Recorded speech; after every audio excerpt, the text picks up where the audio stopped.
Hello learners, welcome to my channel all about education, and I hope you must have been following my videos on association theory where we have studied about Thorndike and Pavlov. आपने समझा होगा कि सहचर्य सिद्धांत क्या होता है। सहचर्य यानी कि एसोसिएशन, जो कि हम लोगों ने स्टिमुलस और रिस्पॉन्स को लेके किया है, उद्दीपन और जो उसके अनुक्रिया होती है उस उद्दीपन के लिए, उसके बीच में जो बंध बनता है, जो बॉन्ड बनता है, उसके बारे में हम पढ़ रहे हैं, समझ रहे हैं। And continuing with this series, today we shall take up the topic Skinner's operant और इंस्ट्रूमेंटल और कंडीशनिंग थियोरी ऑफ लर्निंग, यानी कि स्किनर का क्रियाप्रसूत, कार्यात्मक या साधनात्मक अनुबंधता का सिद्धांत। जैसे कि आपको नाम से ही पता चल रहा होगा कि इस थ्योरी में स्किनर ने क्या कहा है, बीएफ स्किनर क्या कहना चाहते हैं। ऑपरेंट यानी कि ऑपरेशनल, फंक्शनल, क्रियाप्रसूत। इंस्ट्रूमेंटल यानी कि जो कार्य करने में एक भूमिका निभाता हो, उसके बारे में हम इस थ्योरी में पढ़ेंगे और जानेंगे कि स्टिमुलस और रिस्पॉन्स के बारे में बीएफ स्किनर क्या कहते हैं। तो आइए समझते हैं लर्नर्स। तो जैसे कि आगे बढ़ने से पहले मैं चाहती हूँ कि आप इस बात को ध्यान रखें। Remember this that Pavlov gave classical conditioning theory. Pavlov ने जो शास्त्रीय आप बात कर चुके हैं, मैं वीडियो अपलोड कर चुकी हूँ, इसके बारे में बात करी थी। पावलोव के सिद्धांत के बारे में बात करी थी, जिसमें जो शास्त्रीय अनुकूलन के बारे में हमने बात करी थी। इसी प्रकार से स्किनर और थॉर्नडाइक दोनों ही एसोसिएशन थ्योरी के प्रपोज किया था इन्होंने, स्किनर ने भी और थॉर्नडाइक ने भी। तो स्किनर थॉर्नडाइक ने हमें दिया था क्रियाप्रसूत यानी कि ऑपरेंट कंडीशनिंग थ्योरी। तो इसके बारे में हम लोग पहले ये जान लीजिए कि एग्जाम में क्वेश्चंस बेसिकली पावलोव ने कौन सी थ्योरी दी थी, स्किनर ने कौन सी दी थी, थॉर्नडाइक ने कौन सी दी थी, और दोनों में अंतर क्या था। स्किनर और थॉर्नडाइक ने ज़रूर ऑपरेंट की दी थी, लेकिन दोनों ने क्या बात कही थी ऑपरेंट से संबंधित, ये भी आपको पता होना चाहिए लर्नर्स। तो ऑपरेंट कंडीशनिंग के बारे में अगर बात करें तो it was based on Thorndike's law of effect. Thorndike ने नियम दिया था, प्रभावशीलता का नियम।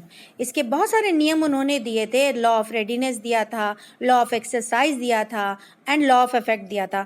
तो उसी लॉ ऑफ इफेक्ट को स्किनर ने एक नया नाम, एक नया टर्मिनोलॉजी देने की कोशिश करी, which is operant conditioning theory. So आप ये कह सकते हैं कि एक तरह से तो थॉर्नडाइक का लॉ ऑफ इफेक्ट था, वो काफ़ी हद तक स्किनर को प्रेरित करा इस थ्योरी के लिए।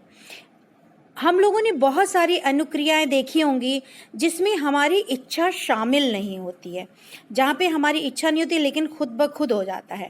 तो जो इस सिद्धांत की बात करें, ऑपरेंट कंडीशनिंग थ्योरी की बात करें, कि जब भी हम कोई उद्दीपन देखते हैं, जब भी हम किसी स्टिमुलस का सामना करते हैं, we show a certain behaviour. हम एक व्यवहार दिखाते हैं, दर्शाते हैं, और अगर उस व्यवहार से हमें एक सुहाना रिजल्ट देखने को मिलता है, एक नतीजा बहुत ही दिल को खुश करने वाला होता है, तो हम उस व्यवहार को रिपीट करते हैं, हम उस व्यवहार को दोहराते हैं। यही स्किनर का कहना था। और स्किनर कहते हैं कि यही जो हमें सुखद अनुभूति होती है, the feeling of happiness, the feeling of pleasure, the feeling of satisfaction, it motivates us to repeat our behaviour. तो इसी को, यही तो इफेक्ट हुआ, यही तो प्रभाव हुआ। जो व्यवहार से हमको संतुष्टि मिली, जो खुशी मिली, इसी का प्रभाव ये होता है कि वो एक उत्प्रेरक के रूप में काम करता है। वो हमें एक पुनर्बलन देता है कि हम उस कार्य को दोबारा करें, हम उस व्यवहार को दोबारा दिखाएं। तो यहाँ पर जो मेन इम्पॉर्टेंट चीज़ है कि स्किनर ने थॉर्नडाइक के लॉ ऑफ इफेक्ट को एक न्यू टर्मिनोलॉजी दी, जिसका नाम था ऑपरेंट कंडीशनिंग थ्योरी। और जो बिहेवियर, व्यवहार हम दिखाते हैं, अगर वो प्लेजेंट है तो वो व्यवहार हमेशा रिपीट होता है, और इस व्यवहार को जो रिपीट करने में हमारी मदद करता है, उसको हम कहते हैं रीइंफोर्समेंट या पुनर्बलन। तो ये बात कही थी स्किनर ने। तो अब जानते हैं एक टर्म आता है, एक या दो टर्म आते हैं, वॉलेंटरी एंड इनवॉलेंटरी।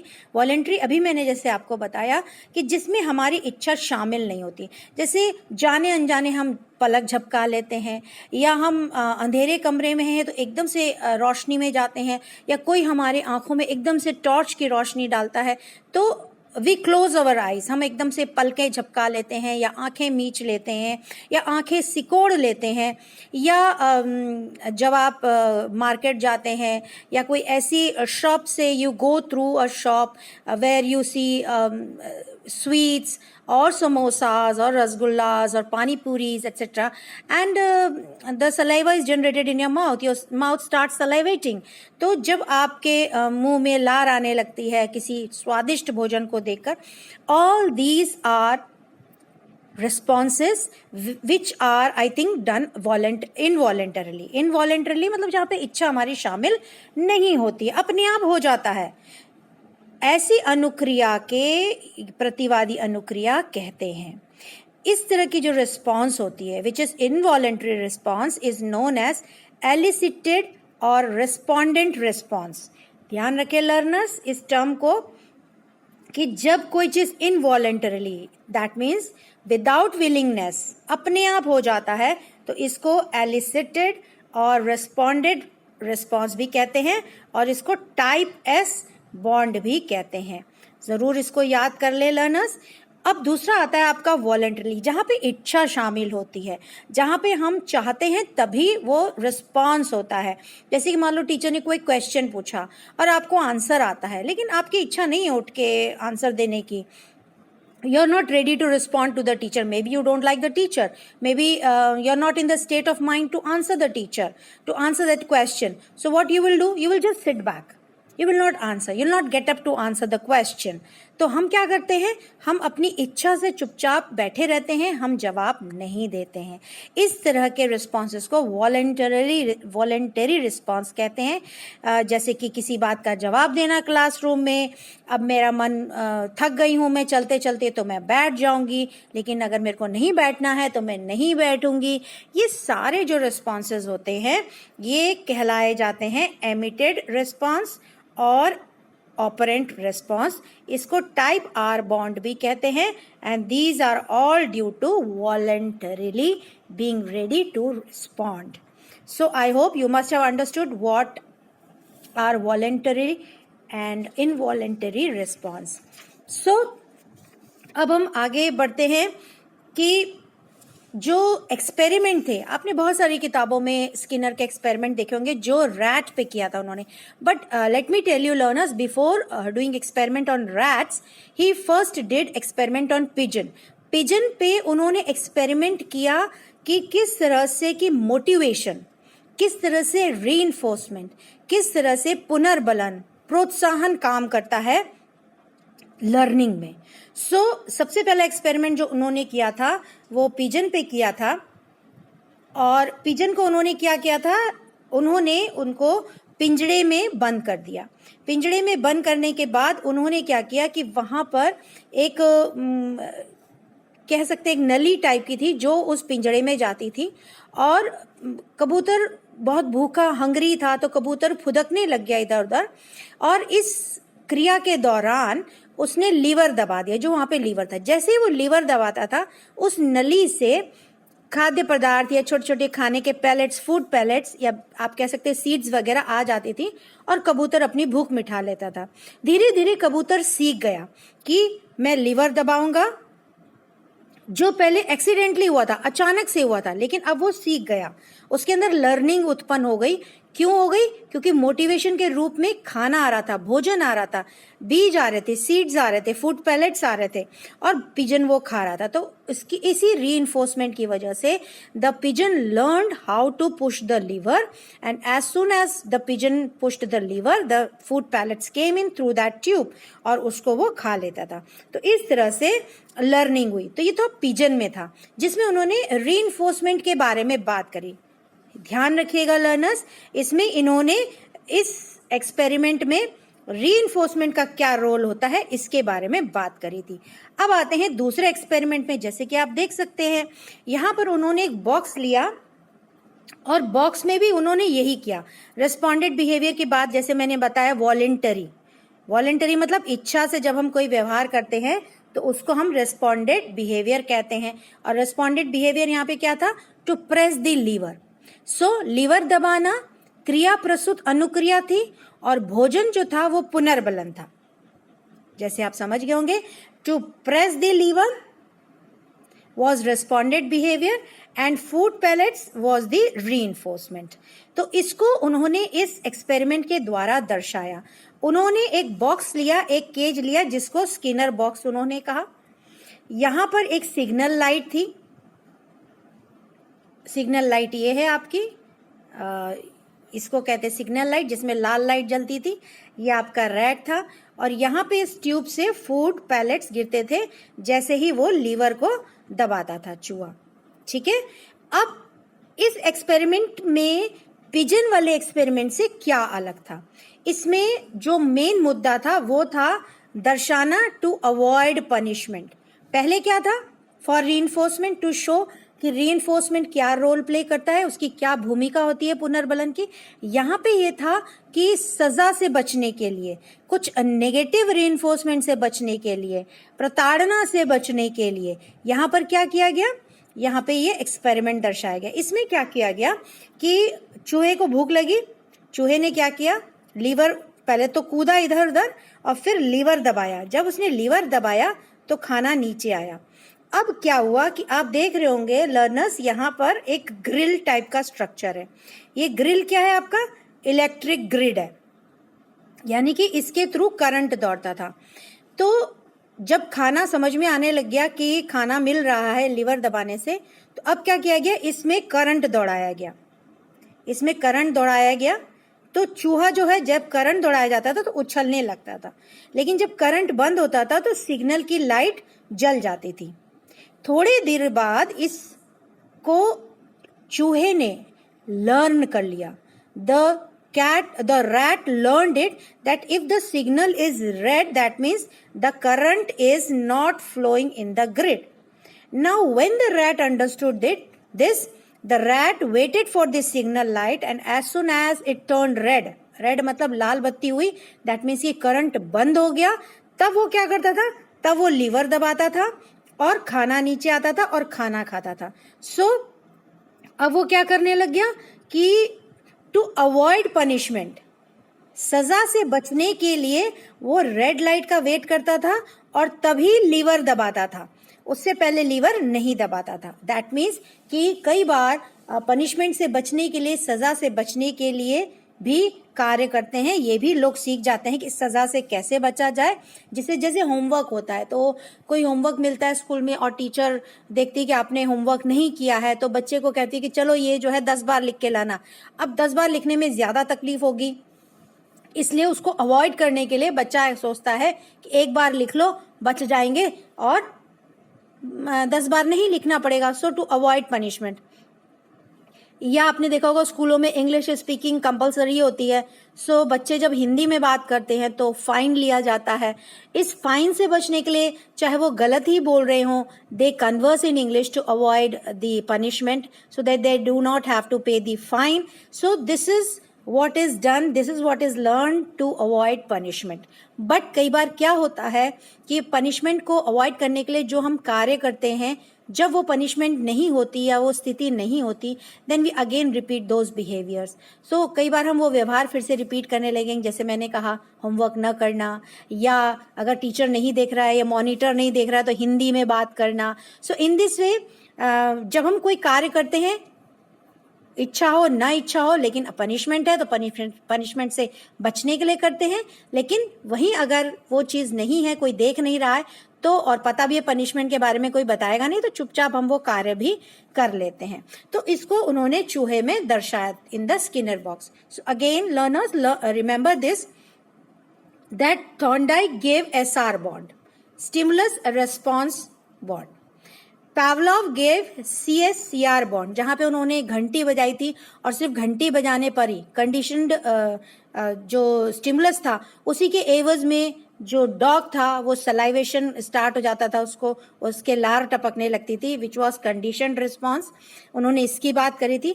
और स्किनर ने बात करी RS बॉन्ड। अब आप समझ ही गए होंगे कि RS बॉन्ड का मतलब क्या होता है।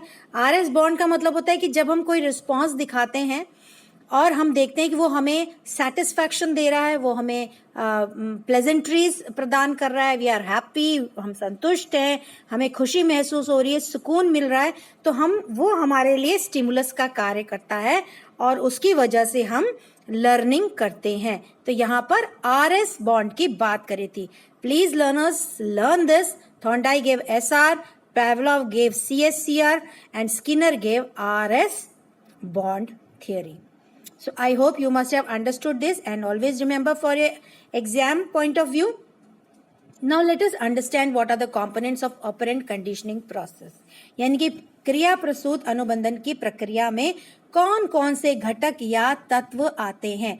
सबसे पहले तो अनुक्रिया दो भागों में बांटी जा सकती है, S type and R type. जैसे अभी मैंने बात करी कि R और S की बात करी मैंने आपके सामने, तो S टाइप और R टाइप दो कंपोनेंट होते हैं।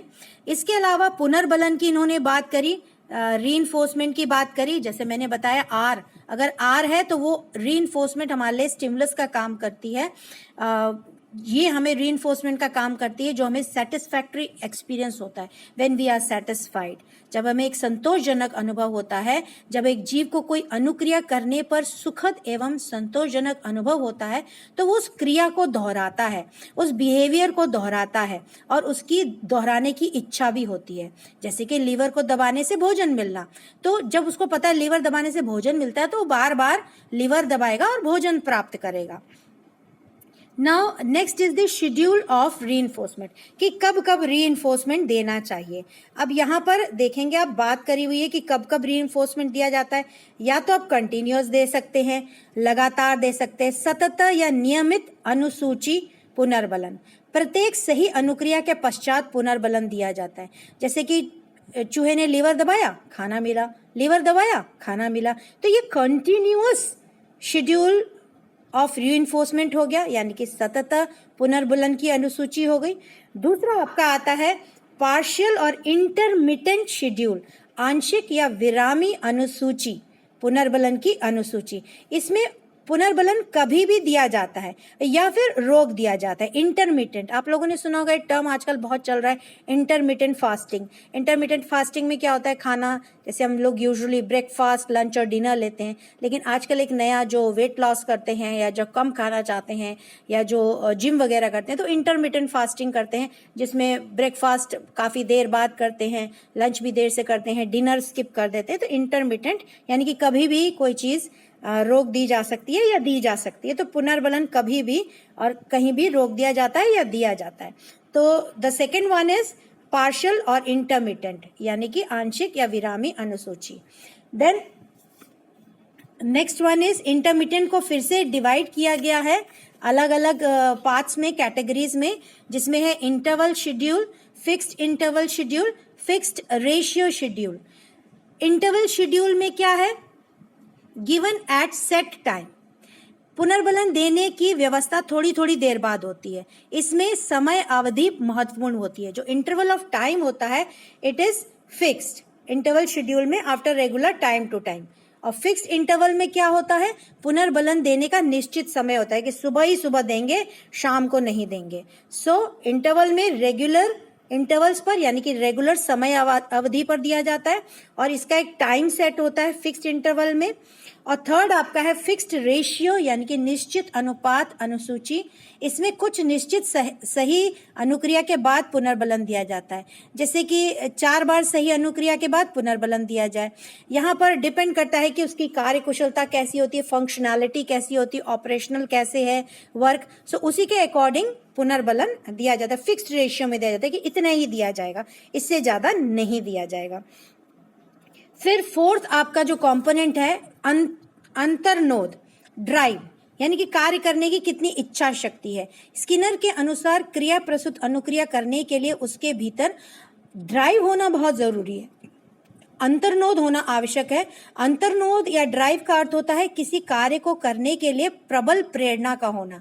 यानी कि जब भी हम कोई कार्य करना चाहते हैं, मुझे कार सीखनी है, जब तक मेरे अंदर बहुत जबरदस्त प्रबल इच्छा नहीं होगी, when I am not willing to do that thing, जब मेरे अंदर वो ड्राइव नहीं होगी, तब तक मैं वो चीज नहीं करूंगी। पुनर्बलन के साथ अंतर्नोद बेहतर अनुक्रिया के लिए प्रेरित करता है। So drive is very necessary to give a better response, to come out with the best response. So drive is very very necessary in learning. And the fifth one is shaping, आकृतिकरण करना। जो भी हम सीख रहे हैं पुनर्बलन के बाद, रीइंफोर्समेंट के बाद, उसको एक आकार प्रदान करना। पुनर्बलन का विभिन्न तरीके से उपयोग द्वारा व्यक्ति के अंदर अपेक्षित व्यवहार परिवर्तन लाया जा सकता है। उसके हम एक बिहेवियर को शेप कर सकते हैं। वी कैन ब्रिंग अबाउट और modify the change and shape it accordingly. The behavior can be shaped accordingly, which is successful or which may give a more successful learning in the environment, in the classroom environment. So जैसे कि चूहे को liver की ओर ले जाना, भोजन की गोलियां देना, ये एक शेपिंग अप है बिहेवियर का। सो व्यक्ति किसी उत्तेजना के प्रति कई अनुक्रिया करता है, फिर भी किसी सर्वोत्तम को ही चयन करता है। जैसे कि हम लोग बहुत सारी, जब स्टिमुलस हमारे सामने बहुत सारे होते हैं, so we may tend to give different type of responses and ultimately we choose the response which is the best one. So among the lot of the responses we pick the best response. चयन में पुनर्बलन सहयोग देता है। So reinforcement helps to choose the best response, और उसी के according को हम अपने व्यवहार में, अपने बिहेवियर में उसको इनकलकेट करते हैं।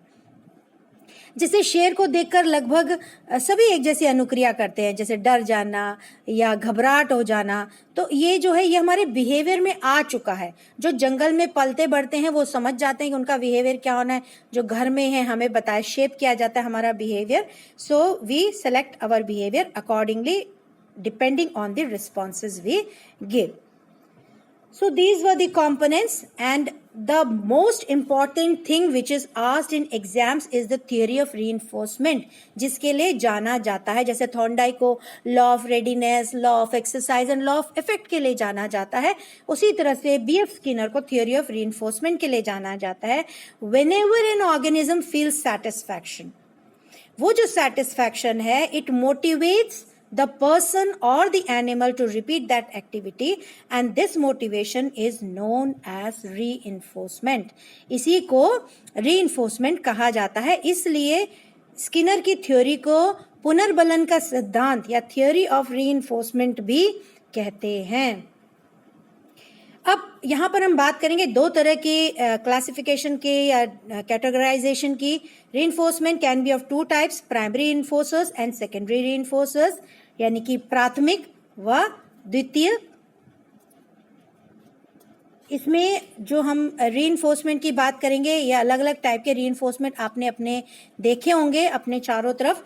प्राइमरी रीइंफोर्सर्स क्या होते हैं?